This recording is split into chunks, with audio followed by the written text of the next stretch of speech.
We're back and we're talking about the Attica State Prison Uprising. If you're new here, this is a History Snack series. You can find all of my resources in a link that is in another link, and you know where to find that, right? So let's talk about the rest of day one. We've talked about the melee that ensued. We've talked about how the prisoners have gotten to the D yard and they're electing leaders for each group of men. They're making sure that people are fed and that all their medical needs are taken care of. They have figured out how they're going to list out their demands, but then they are looking for observers, right? They want witnesses to see what is going on with the state. Now, they do request a lot of these observers. Some of them just show up on their own. Let's talk about it. Herman Schwartz is one of the first to show up. Now, Herman Schwartz is a professor of law, but he is also a lawyer, and he was one of the people that showed up to help the Auburn prison uprising just months before. So he hears about this and he just shows up at the prison and he literally calls in and says, hey, I'm here to offer assistance. Now, the commissioner of the New York State Penitentiary, Russell Oswald, he has been on the opposite side of this man for a few times and is like, I don't know if I want him here, but he does believe that he's a good person, and so he allows him in. And Herman Schwartz with Assemblyman Arthur Eve will be the first two people to go in and speak with the inmates.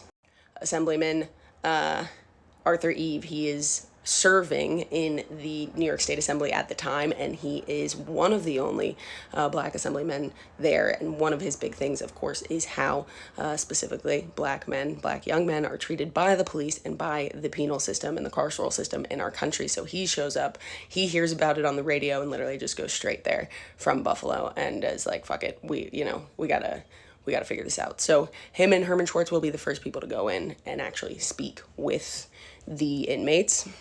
Tom Wicker is an editor for the New York Times and a writer as well, and they request him because he has written about the Auburn prison uprising. He has written in a positive nature around the inmates in the New York State prison system. And of course, they want journalists there, they want media there, they want to show people what's going on, and so they will actually bring in other newsmen with film crews and interviewees and actually talk to people, right? Because they needed people to understand why they were doing this and what was going on, right? Clarence B. Jones is an American lawyer. You can follow him on Instagram if you would like. And he also is a civil rights activist. He marched with Dr. King. And so, of course, this is a person that they would like to have there and again, bear witness. The plan is to make sure that the state is doing what they say they're going to do, right? That is important. This is William Kunstler. He is an American attorney, and he is someone that is representing the Chicago 7 at the time of the Attica Prison Uprising, and they do request him because they know that he has fought for the rights of people who are oppressed throughout this country numerous times. He will go on to represent people in the American Indian movement. Also, obviously, the actual indictments that do come down after Attica, he will represent some of the prisoners who get indicted on charges for this uprising. He is a powerhouse, literally just a powerhouse. We've got State Senator John Dunn. He is a Republican state senator, and he will show up and he will be an observer the entire time. He will stay in the administrative building during the retaking of the prison and bear witness to that. Herman Badillo is a New York State representative. He is also an attorney. He is he's also the Bronx borough president at one point in time. He's Puerto Rican, and obviously it is important to him to show up, but it is also important that the young Puerto Rican men have observers who can understand Spanish, speak Spanish, make sure that they're being represented. Same thing with Representative Bob Garcia, of Puerto Rican descent, his parents Puerto Rican, and just being there, right? Just making sure that these young people, and they are young, right? We've got 21-year-olds, we've got 25-year-olds, we've got men who are young, almost exclusively younger than 40 years old doing this.